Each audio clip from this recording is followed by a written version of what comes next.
Equation of motion पर। ठीक है, तो देखते जाइए, पहला प्रॉब्लम देखिए क्या क्या इसमें दिया। सबसे पहले ये समझना जरूरी है। बताइए क्वेश्चन से क्या मालूम चला हमको, u कितना है 25 मीटर पर सेकंड। तो u आपका इनिशियल वेलोसिटी 25 मीटर पर सेकंड है, एक्सेलरेशन आपका 5 मीटर पर सेकंड स्क्वायर है। उसके बाद फिर टाइम आपका जो है 20 सेकंड्स है, और आपका डिस्टेंस निकालना है, s निकालना है। क्वेश्चन से तो यही समझ में आया। तो s equal to u p plus half a t square पढ़े हैं आप, बस सब कुछ दिया हुआ है। u कितना है 25, टाइम कितना है 20, हाफ एक्सेलरेशन कितना है 5, टाइम कितना है 20 into 20, 2 से कट गया 10 टाइम्स, ये हो गया 500 प्लस 200 प्लस 1000, कितना हो गया 1500 मीटर। कौन सा ऑप्शन हो जाएगा, बी ऑप्शन। ठीक है, तो बस ये एक सिंपल प्रॉब्लम हुआ जिसमें आपको सब कुछ दे दिया है, तो हमने भी पूछ रहा है। नेक्स्ट क्वेश्चन, अब इसमें भी सब कुछ दे दिया है आपको, सब कुछ दे दिया है। सिर्फ किलोमीटर पर आवर को चेंज करने के लिए, जैसे यहाँ 18 किलोमीटर पर आवर है, तो 18 किलोमीटर पर आवर को चेंज करने के लिए क्या करते हैं, 5/18 से गुणा कर देते हैं। आपको मालूम होगा मीटर पर सेकंड से कन्वर्ट हो जाता है ऑटोमेटिक, है ना, क्योंकि किलोमीटर ये हो जाएगा 1000 और ये हो जाएगा 3600। इसको कट कीजिएगा तो ये हो जाएगा 5, ये हो जाएगा 18, है ना। तो इसलिए 5/18 से आप कन्वर्ट करने के लिए डायरेक्ट यूज कर सकते हैं, और यूज करके डायरेक्ट सेम प्रॉब्लम है, देख लो आप, सेम प्रॉब्लम है, यू दिया हुआ है तो निकाल सकते हैं। नेक्स्ट ये भी निकाल सकते हैं, ये भी निकाल सकते हैं। आगे आइए, ये सब प्रॉब्लम आप घर पर बनाना, ठीक है ना, आंसर दिया हुआ है, घर पर बनाना। हाँ, ये back back back back back back back application की प्रॉब्लम है, बैक कीजिए। और बैक, हाँ, एक क्वेश्चन दिया हुआ है कि 5 सेकंड में एक बॉल को ऊपर फेंका गया, 5 सेकंड में बॉल को कितना ट्रेवल करा डिस्टेंस। तो ये जो है एक्सेलरेशन ड्यू टू ग्रेविटी का प्रॉब्लम है। तो इसमें क्वेश्चन क्या दिया हुआ है, स्पीड u दिया हुआ है आपका 40 मीटर पर सेकंड, ठीक है, टाइम दिया हुआ है आपका 5 सेकंड, ठीक है। तो डिस्टेंस निकालना है, s निकालना है। यहाँ पर s equal to ut plus half a t square नहीं लगा सकते, क्यों, क्योंकि यहाँ पर हमको ये नहीं पता है, जब भी बॉडी को हम ऊपर की ओर भेजते हैं तो हमको सबसे पहले ये जानकारी लेना है कि ये ऊपर जाके फिर वापस आएगा ना, क्योंकि एक्सेलरेशन ड्यू टू ग्रेविटी लगेगा। तो सबसे पहले हमको ये चेक करना पड़ेगा कि v इक्वल टू 0 पर क्या होगा, टाइम कितना लगा। तो v इक्वल टू 0 यूज करेंगे अगर, तो जब v इक्वल टू 0 यूज करेंगे तो v square equal to u square plus 2as होता है, पढ़े होंगे। उसके बाद v equal to u plus atv होता है, ये भी पढ़े हैं आप। तो जब v इक्वल टू 0 यूज करेंगे, क्योंकि मैक्सिमम हाइट जाने के बाद ये v 0 हो जाएगा, जब वो मैक्सिमम हाइट पे जाएगा तो v 0 हो जाएगा। तो मैक्सिमम हाइट पे v 0 हो जाएगा, तो u आपका दिया हुआ है 40, एक्सेलरेशन ड्यू टू ग्रेविटी जब अपवर्ड जा रहे हैं, अपवर्ड मूवमेंट होगा तो वो g पे चलेगा, g यहाँ पे 10 लेना है, तो g जो है यहाँ पर -10 यूज होगा, तो -10 यूज कर देंगे। और टाइम जो है आपका 5 सेकंड है, तो इनटू 5 सेकंड, समझ में आया। सॉरी, कितने सेकंड में अभी आपका 0 पे गया है ये भी पता करना है, ठीक है ना।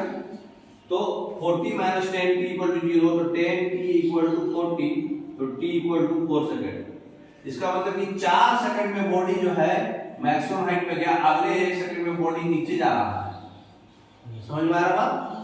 4 सेकंड में बॉडी मैक्सिमम हाइट पे चला गया है, अब वहां से बॉडी जो है v0 होके नीचे आ रहा है, तो अगले 1 सेकंड में वो कितना ट्रेवल करेगा, s equal to ut plus half a t square. उस केस में ut क्या हो जाएगा 0, क्योंकि आप बॉडी यहाँ पे आ गया, यहाँ पे यहाँ से आपका u चलेगा, है ना। तो ये हो गया 0, हाफ यहाँ पर एक्सेलरेशन क्या होगा प्लस, इधर वाला एक्सेलरेशन माइनस होगा, लेकिन इधर वाला एक्सेलरेशन प्लस होगा, नीचे की ओर acceleration due to gravity plus होगा। तो यहाँ पर हो जाएगा 10 इंटू 1 सेकंड, सिर्फ 1 सेकंड पूछा, 5 सेकंड में पूछा था ना वो, 4 सेकंड का तो आप निकाल लिए कि यहाँ 4 सेकंड में बॉडी यहाँ तक यहाँ चला गया, अब 1 सेकंड का बात है, उस 1 सेकंड में 1 का स्क्वायर, इसका मतलब कितना हो गया 5 मीटर। मतलब इस 1 सेकंड में वो 5 मीटर ट्रेवल किया। अब ये 4 सेकंड में कितना ट्रेवल किया वो आपको निकालना है। तो उस केस में हम s बराबर ut plus half at square use करेंगे। तो s बराबर ut plus half at square, u आपका कितना था 40, 40 into 4 plus half minus 10 into 4 का स्क्वायर। माइनस क्यों लिए? क्योंकि हम अपवर्ड मूवमेंट कर रहे हैं। तो यहाँ पर कितना हो जाएगा 160 माइनस 2 से 5 में कट जाएगा, 16 बचे 80। तो ये कितना हो जाएगा 80 मीटर। 80 मीटर ट्रेवल कब किया? ये मैक्सिमम हाइट जाने में 80 मीटर ट्रेवल किया, और फिर वहां से आने में कितना ट्रेवल किया 5 मीटर। तो टोटल कितना ट्रेवल किया है 85 मीटर। समझ में आया बात? तो ये क्वेश्चन का प्रॉब्लम है, आपको चेक करना है v = 0 पे पहले चेक करके देख लेना है टाइम कितना लग रहा है। अब उससे ज्यादा समय का पूछा था, इसका भी डिस्टेंस निकालना पड़ा, इसका भी डिस्टेंस निकालना पड़ा। समझ गए? तो बी ऑप्शन इसका सही हो जाएगा। नेक्स्ट, तो इसका ऑप्शन 85 मीटर हो जाएगा, बी में। नेक्स्ट, वैसा ही प्रॉब्लम आप डिस्टेंस डिस्प्लेसमेंट जो भी है, तो डिस्प्लेसमेंट जब होगा तो क्या करेंगे? अभी यही प्रॉब्लम में अगर डिस्प्लेसमेंट पूछता तो आपका ओरिजिनल पोजीशन यहाँ था, फाइनल पोजीशन यहाँ है। तो ये 5 मीटर आप क्या करेंगे 80 में से 5 मीटर घटा देंगे, 75 मीटर ये जो बचा हुआ यही होगा इनिशियल और फाइनल। तो वो सही सेम प्रॉब्लम है, वो पूछ दिया आपसे, है ना। Next,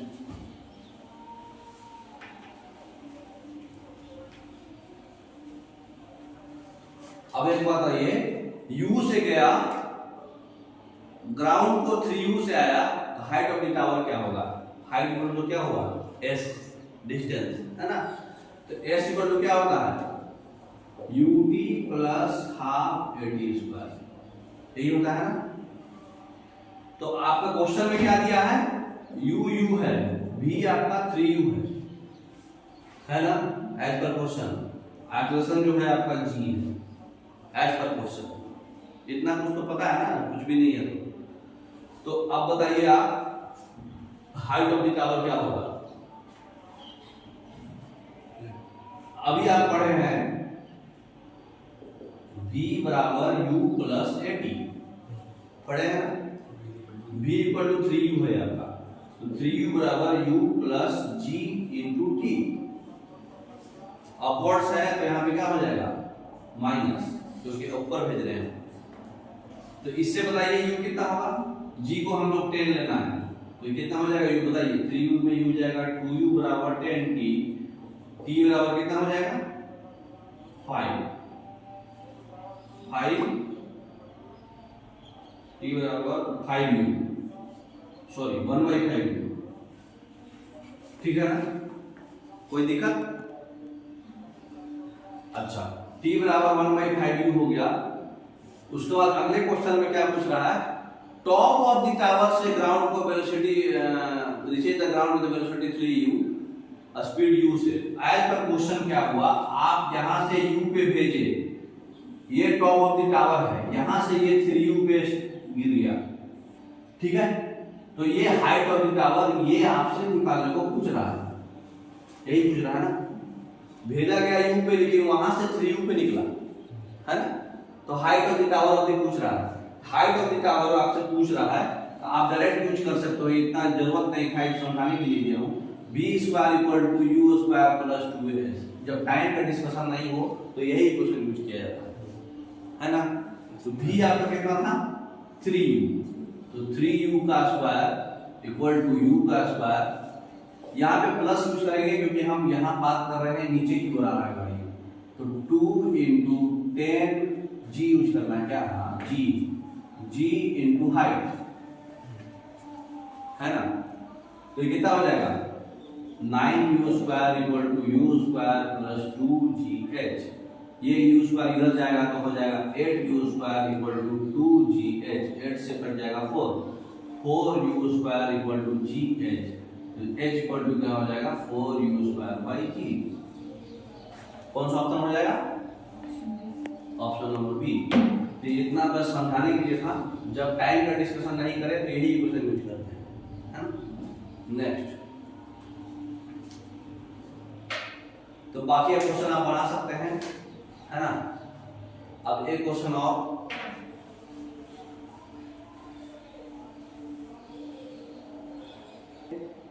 a body is released from the top of the tower of height 8 meter. It takes t time to reach the ground. Where is the body t by 2 after the release? अच्छा, एक question पे क्या बोला गया कि ये आपका tower है, यहाँ टावर से t by 2 टाइम में कहाँ पर बॉडी है ये पूछ रहा है। t टाइम में वो पूरा ग्राउंड पे आ जा रहा है, ठीक है। ग्राउंड पे आने के लिए यहाँ से ये ग्राउंड है आपका, ठीक है ना, ये ग्राउंड है। ग्राउंड से ये टोटल टाइम उसको लग रहा है t, ठीक है। ये जो टोटल हाइट है ये है h, समझ में आ रहा। तो पूछ रहा है कि जब आधा टाइम हो रहा है रिलीज के बाद, बॉडी को यहां से रिलीज किया गया है नीचे, तो जब रिलीज किया गया इसका मतलब u0 है, आप समझ लीजिए, है ना। उसके बाद जो है बॉडी कहां पर रहेगा, इसका मतलब s पूछ रहा है हमसे, है ना। एस निकालने का क्या तरीका है हमारे पास, क्या दिया, टाइम का चर्चा किया है, तो हमको थर्ड इक्वेशन में यूज करना है। क्या यूज करेंगे, एस बराबर UT plus half G T square. यहाँ इक्वेशन जी होगा क्योंकि रिलीज कर रहे हैं, तो ये हो जाएगा 0, क्योंकि शुरुआत में इक्वेशन यू 0 रहेगा, हाफ जी को हम लोग 10 यूज करेंगे इनटू पी स्क्वायर। एच है आपका, एस आपका एच है, इसका मतलब एच इक्वल टू क्या हो जाएगा 5t स्क्वायर। टी स्क्वायर की वैल्यू है ना सर हाफ t/2। अब हमको t के जगह पे क्या यूज करना है t/2, तो 5 इंटू t/2 का स्क्वायर इक्वल टू कितना हो जाएगा 5/4 t स्क्वायर।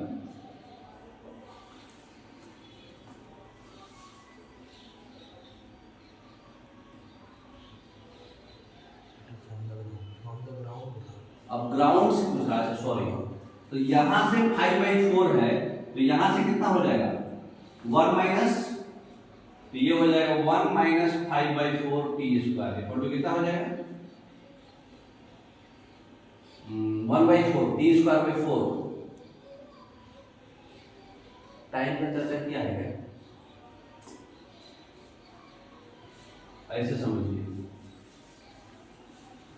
ये कितना हो जाएगा 5/4 टी स्क्वायर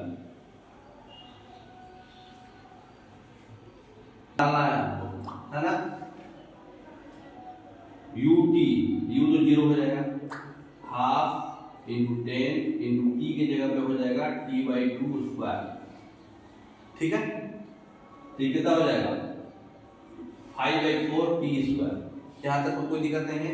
अब यही चीज जो है t के जगह पे पुट कीजिए, t के जगह पे क्या हो जाएगा, इससे निकालिए, t स्क्वायर जगह पे क्या हो जाएगा h/5, यहां पुट कर दीजिए 5/4 h/5 का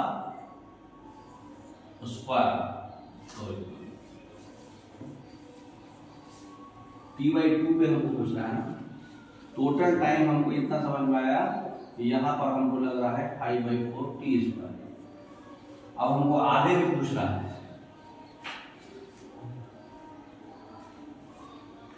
2 मिनट रुकिए, ये टोटल 5t स्क्वायर, तो हाफ एट हाफ पे क्या हो जाएगा, एट t/2 पे क्या हो जाएगा 5t square minus 5/4 t square. ये होगा वो 5/4 ले लिए थे इसलिए मोस्टेक हो गया। ये हो जाएगा 20 minus 5/4 t square equal to 15/4 t square. ये होगा। अब टाइम का वैल्यू इससे पुट कर लीजिए, टाइम क्या होगा h/5 लिख सकते हैं ना इससे, तो यहाँ पुट कर दीजिए t/2 पे 15/4 था, 15/4 t स्क्वायर, t स्क्वायर के जगह पे हम लोग यूज कर सकते हैं h/5, 5 से हो जाएगा 3h/4, समझ गए। तो सी ऑप्शन है ना। तो ये सब क्वेश्चन थोड़ा क्वेश्चन नॉर्मल है बट घुमाया हुआ है, थोड़ा टाइम नहीं दिया इसमें।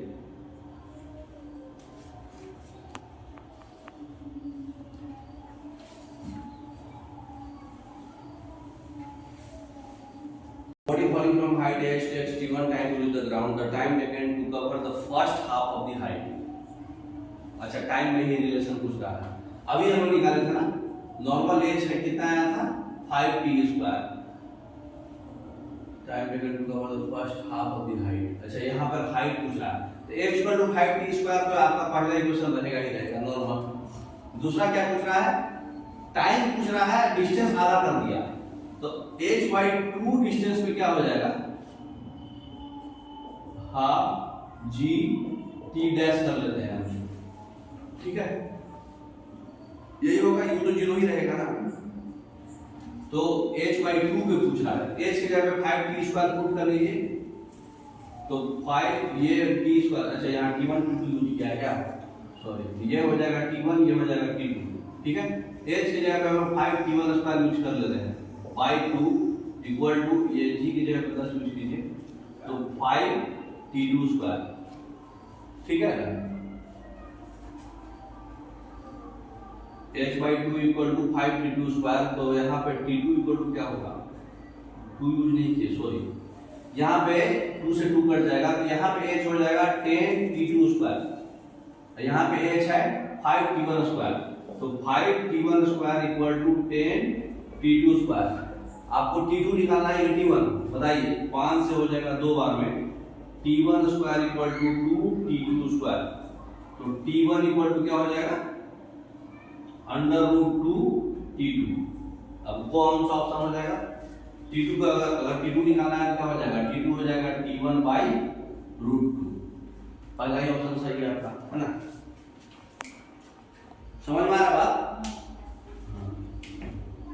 तो ये सब क्वेश्चन आप घर में बनाइए, तो इसमें एक्सेलेरेशन ड्यू टू ग्रेविटी का भी यूज किया हुआ है। इसके बाद हम लोग आप 2D पढ़ेंगे, ठीक है। तो 2D का सॉल्व करने का क्या है, वेक्टर पढ़ना पड़ेगा। वेक्टर पढ़े होंगे आप बचपन में। अब वेक्टर में क्या होता है, x और y कंपोनेंट्स में तोड़ना पड़ता है और सेपरेट सॉल्व करना पड़ता है। देखते जाइए नेक्स्ट, देखे होंगे आप, कोई भी ग्राफ है, ये आपका ग्राफ है, ये थीटा है, ये इधर हो जाएगा आपका साइन, इधर साइन थीटा, इधर cos थीटा, ये x कंपोनेंट, ये y कंपोनेंट, ये तोड़ते जाइए और उसको सॉल्व करते जाइए, है ना। रिजल्टेंट आपका सॉरी ये cos थीटा, वो sin थीटा, तो x एक्सिस में cos थीटा होता है, जानते हैं आपको, ये रिजॉल्व करके cos थीटा हो जाएगा, ये sin थीटा हो जाएगा, ये दोनों का √² रिजल्टेंट ले लेते हैं, a² + b² + 2ab cos theta, है ना। तो अगर एक मैग्नीट्यूड का है, यूनिट वेक्टर बोलते हैं उसको, जिसका मैग्नीट्यूड 1 हो उसको यूनिट वेक्टर बोलते हैं। अच्छा x y z एक्सिस में i j k जो है आपका यूनिट वेक्टर है, ठीक है, जिसका मैग्नीट्यूड 1 है। नेक्स्ट, अगर हम लोग जो है यूनिट वेक्टर को रिप्रेजेंट करना है तो ऐसे रिप्रेजेंट करते हैं, ठीक है, कोई भी वेक्टर को i j k वेक्टर में। नेक्स्ट, ये 3D पिक्चर दिखाया हुआ है i j k का, एक पर्टिकुलर कोऑर्डिनेट का दिखाया हुआ है। नेक्स्ट, अब बताइए i + j जो है x एक्सिस से एंगल कितना बनाएगा, दैट बता सकते हैं। cos, ये है x एक्सिस, ये है y एक्सिस, वेक्टर का जो प्रोडक्ट है उसका नाम है i + j, मान लीजिए इसको x से रिप्रेजेंट करते हैं, तो ये जो है x एक्सिस से कितना एंगल बनाएगा, कैसे बनाएंगे, cos थीटा ना। फॉर्मूला क्या होता है, कोई भी वेक्टर है, कोई भी वेक्टर का जो मैग्नीट्यूड निकालना होता है उसका फॉर्मूला होता है √a² + b² + 2ab cos theta, ठीक है। तो ये हमारा कुछ नहीं है, तो a के आगे यूनिट वेक्टर 1 है, b के आगे यूनिट वेक्टर 1 है, इसका मतलब कि आपका a भी 1 है और b भी 1 है। i के आगे कुछ नहीं लिखा हुआ है, j के आगे कुछ नहीं लिखा हुआ है, तो 1 है, वो यूनिट वेक्टर है ना। तो आपका अंडर रूट कितना हो जाएगा, 1 का स्क्वायर + 1 का स्क्वायर + 2 × 1 × 1 × cos थीटा। समझ में आया बात। ये कितना हो जाएगा 2 + 2 cos थीटा, 2 कॉमन लिए तो 1 + cos थीटा, 1 + cos थीटा का फॉर्मूला कभी बचपन में पढ़ी होंगी, क्या होता है 2 cos² θ/2, ये इसका फॉर्मूला होता है × 2। ये कितना हो जाएगा, रूट को हटाइए तो 2 जब 4 है, 4 का रूट हो जाएगा 2 और स्क्वायर है तो cos थीटा बाई 2। तो आपका रिजल्टेंट आ गया 2 cos थीटा बाई 2। अब बताइए यूनिट वेक्टर का 1 का वैल्यू ये क्या है, कुछ नहीं है तो 1 है, तो 1 का वैल्यू 2 cos थीटा बाई 2 है। तो cos theta by 2 equal to कितना है 1/2। 1/2 का वैल्यू क्या होता है cos थीटा बाई 2 में? नहीं 1/2 होता है 45।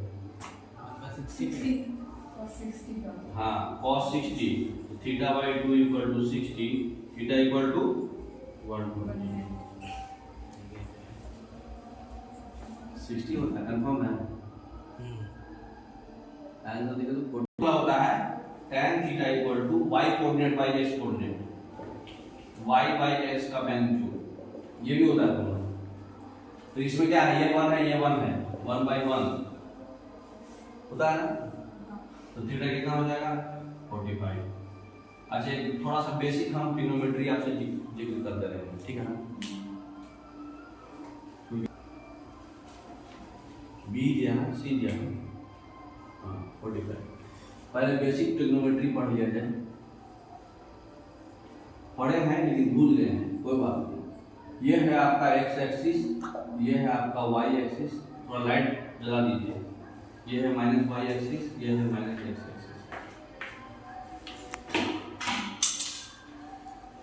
क्वाड्रेंट है, ये 4 क्वाड्रेंट है, ये तो जानते होंगे आप, है ना। ये हो गया आपका 0 से 90, 90 से 80, 80 से 270, 270 से 260, जहाँ तक जानते हैं। अब बाकी रहा थीटा का वैल्यू। सबसे पहले यहाँ पे लिख दीजिए sine theta cos theta tan theta. पापा हेलो, बेटा हेलो, पापा बोलो, ये जानते हैं क्या लिखा हुआ, perpendicular by hypotenuse, base by hypotenuse, perpendicular by base, ठीक है। पापा हेलो, बेटा हेलो, पापा बोलो, ये तो बेसिक हो गया। अब किसको बोलते हैं परपेंडिकुलर, किसको हाइपोटेनस बोलते हैं? ये है आपका 90 के सामने वाला होता है x। ये अगर आप थीटा कंसीडर कर रहे हैं, थीटा के सामने वाला होगा p, जो बच गया वो हो जाएगा बेस। इतना जानते हैं आप। उसके बाद दूसरा चीज क्या होता है, जब भी साइन का पूरा नाम होता है साइन, ठीक है। कॉस का पूरा नाम होता है कोसाइन, टैन का पूरा नाम होता है टेंजेंट। अब सब में को लगाओ, साइन में को लगाए तो कोसाइन, टेंजेंट में को लगाए तो कोटेंजेंट। और एक और होता है सेक थीटा, सेक थीटा में अगर कोटेंजेंट लगाए तो इसका पूरा नाम होता है सेकेंड, और उसमें को लगाए तो कोसेकेंड। नाम पूरा पे आप जाइए, सिर्फ को लग रहा है तो 90 का टर्म्स आएगा, को लगा है तो हटाना है, नहीं लगा है तो लगाना है।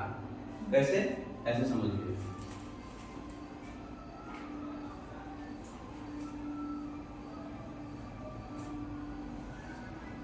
ऑल स्कूल टू कॉलेज, अब आप कॉलेज में आ गए हैं, बच्चे नहीं रहे हैं आप, तो ऑल स्कूल टू कॉलेज, यहाँ पे ऑल पॉजिटिव होगा, यहाँ पे एस बोले तो सिर्फ साइन पॉजिटिव होगा, सिर्फ साइन थीटा पॉजिटिव होगा, साइन का उल्टा कोसेक होता है वही पॉजिटिव हो जाएगा। टी बोले तो यहाँ पे क्या हो जाएगा, टैन थीटा पॉजिटिव होगा, ठीक है। और कॉलेज बोले तो कॉस थीटा पॉजिटिव होगा, टैन थीटा का उल्टा वाला पॉजिटिव तो ऑटोमेटिक होगा। तो फर्स्ट क्वाड्रेंट में ऑल पॉजिटिव होता है, सेकंड क्वाड्रेंट में ये। अब आपसे कोई क्वेश्चन पूछा, सबसे पहले value sine theta cos theta tan theta, 0 30 45 60 90, इतना का वैल्यू आपको याद रखना पड़ेगा। हंस के रखिए चाहे रो के रखिए, करना पड़ेगा, ठीक है।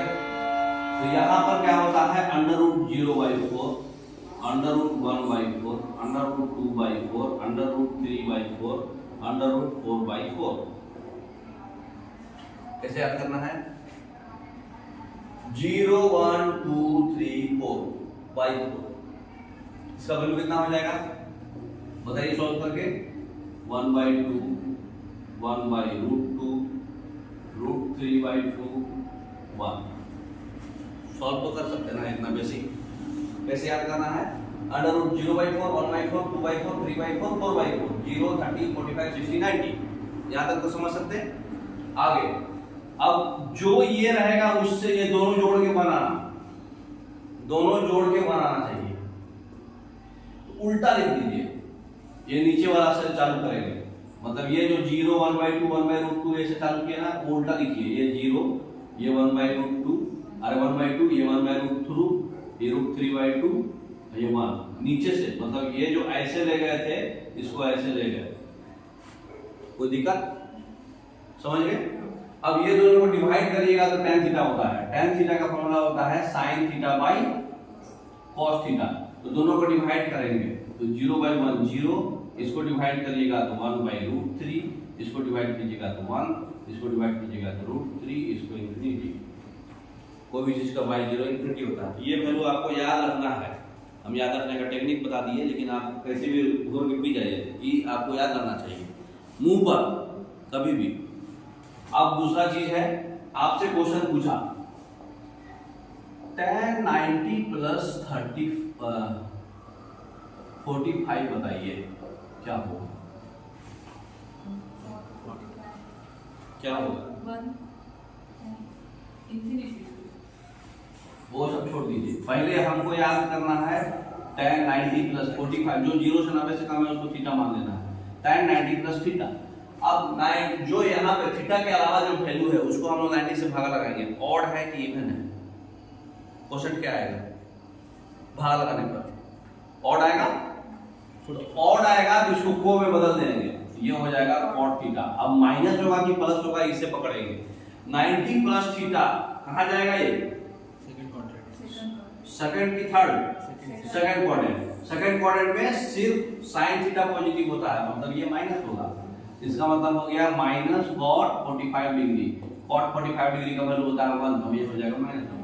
अब उसी तरह से आप बताइए tan 180 प्लस 45 डिग्री क्या होगा? cot नहीं करेंगे अभी, वो आप इसलिए बता रहे हैं। जब ये 90 से डिवाइड करने पे ऑड आएगा तो को में बदलेंगे, को वाले में। नहीं ऑड आया, 90 से डिवाइड करने पे क्या आ रहा है? 2। इवन आ रहा तो नहीं बदलेंगे, जस्ट वही रखेंगे tan 45। और माइनस करना है कि प्लस करना है ये चेक करेंगे। 180 प्लस 180 बोलो तो 180 प्लस बोलो तो ये थर्ड क्वाड्रेंट आएगा। थर्ड क्वाड्रेंट में tan थीटा पॉजिटिव होता है, तो ये प्लस पॉजिटिव भी रहेगा, ये वैल्यू हो जाएगा 1। समझ में आया? एक बार आओ, दूसरा आपसे पूछ रहा हूं, यहां पर लिख दे रहा हूं cos थीटा पॉजिटिव। आप बताइए cos 225 डिग्री का वैल्यू कितना होगा? इसको कितना लिख सकते हैं पहले ये बताइए। cos 180 प्लस 45 लिख सकते हैं ना?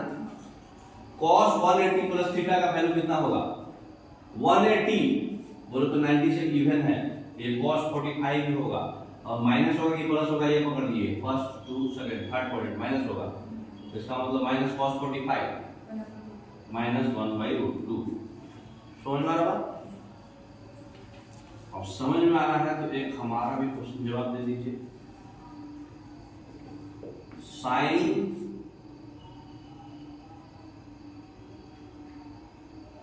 315 डिग्री का वैल्यू बताइए।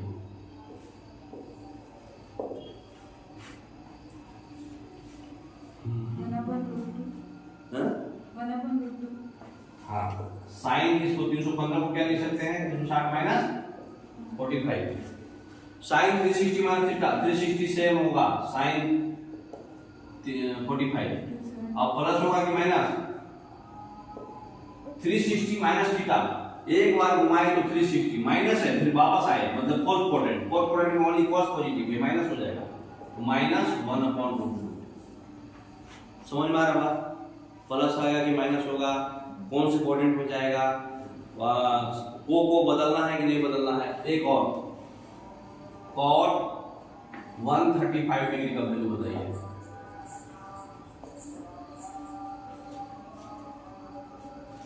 क्या लिख सकते हैं इसको? 90 प्लस 45 cot 90 प्लस थीटा क्या होगा? 90 को इवन होगा कि ऑड? ऑड। 90 को 90 से डिवाइड करेंगे तो और बदलना पड़ेगा, को है तो हटा दीजिए को, tan हो जाएगा tan 45 और माइनस होगा कि प्लस 90 प्लस थीटा, मतलब 90 प्लस बोले तो सेकंड क्वाड्रेंट मतलब माइनस, इसका मतलब माइनस tan 45 माइनस 1। समझ में आ रहा बात हम क्या बता रहे हैं? तो ये बेसिक ट्रिग्नोमेट्री है, इतना आपको जानकारी रहना चाहिए, ठीक है। मतलब नॉर्मल वेक्टर सॉल्व करने में, है ना, वेक्टर सॉल्व करने में आपको इतना आएगा। अब दूसरा चीज है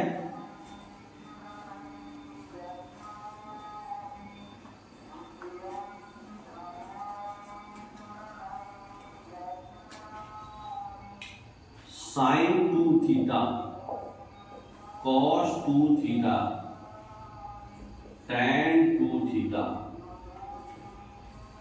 sin 3 theta cos 3 theta tan 3 theta, ये भी फॉर्मूला आपको आना चाहिए।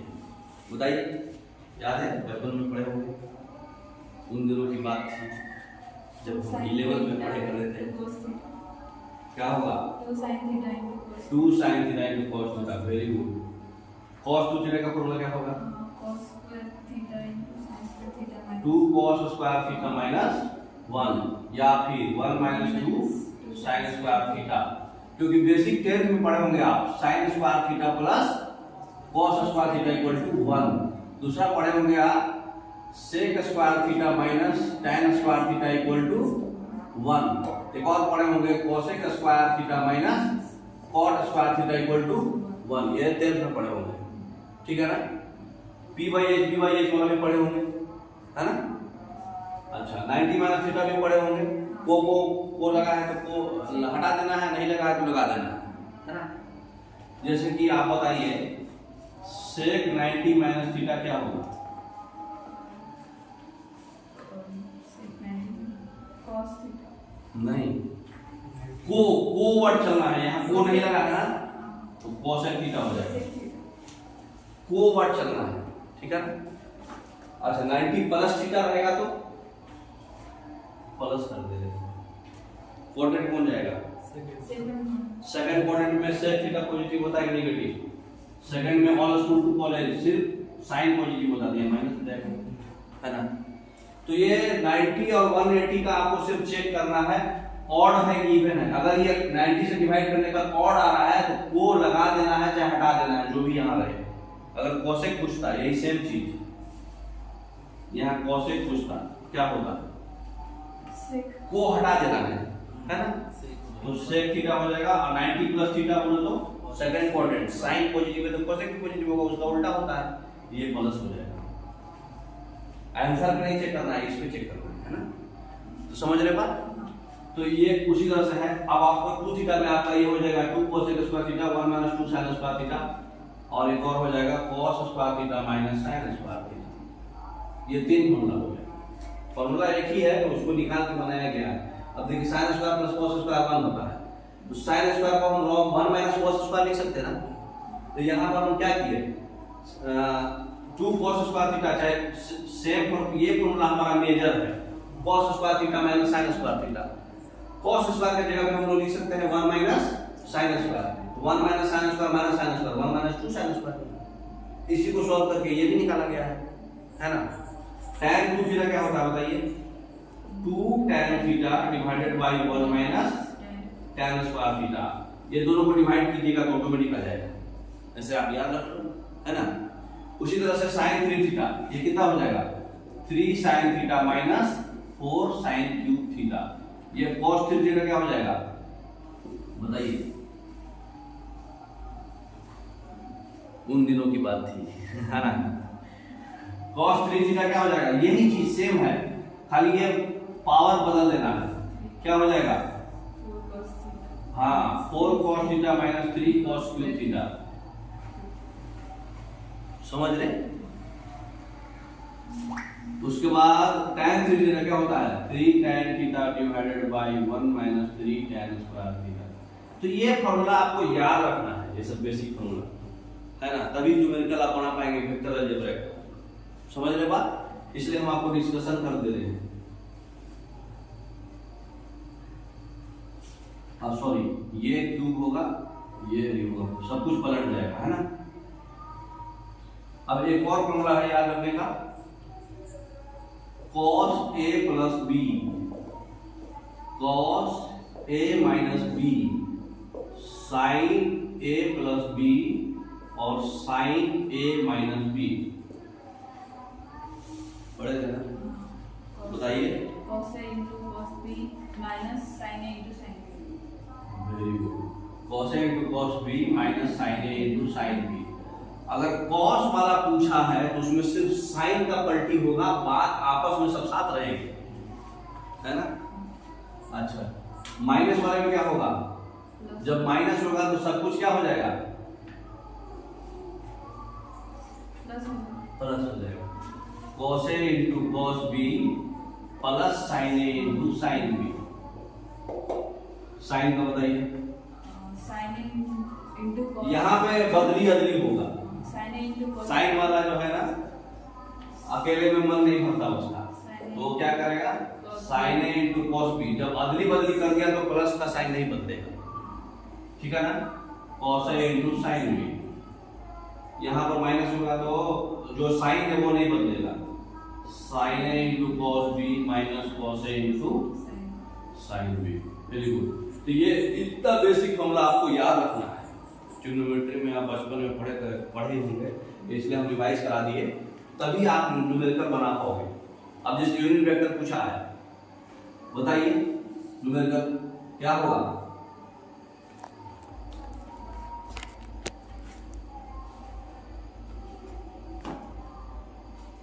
जल्दी बताइए, यूनिट वेक्टर क्या होता है? यूनिट वेक्टर जो है, कोई भी वेक्टर है उसका मैग्नीट्यूड निकालना है तो ये फॉर्मूला होता है। कोई भी एक्स वेक्टर है, एक्स वेक्टर जो है हमारा अगर ए आई प्लस बी जे है, सॉरी, है ना, ऐसा वेक्टर है, इसका मैग्नीट्यूड क्या होता है?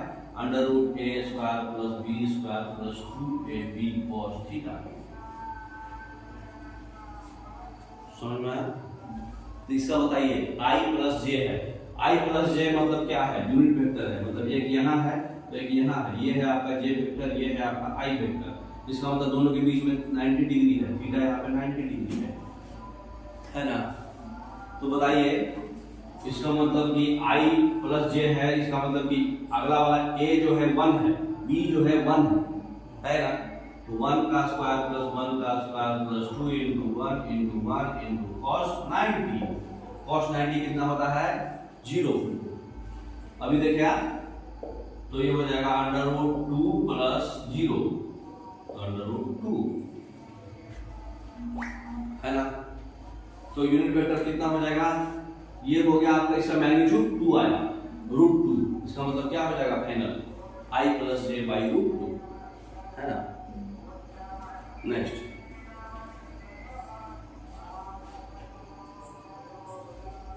क्योंकि कोई भी वेक्टर जो हम लोग लिखते हैं उसका मैग्नीट्यूड अगर बताना होता है तो उस वेक्टर का मैग्नीट्यूड कैसे बताते हैं? वो वेक्टर डिवाइडेड बाय उस वेक्टर का मैग्नीट्यूड।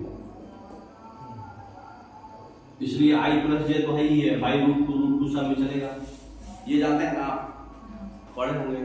हाँ, ये वेक्टर का मैग्नीट्यूड कैसे बताया जाता है? यूनिट वेक्टर का। नेक्स्ट,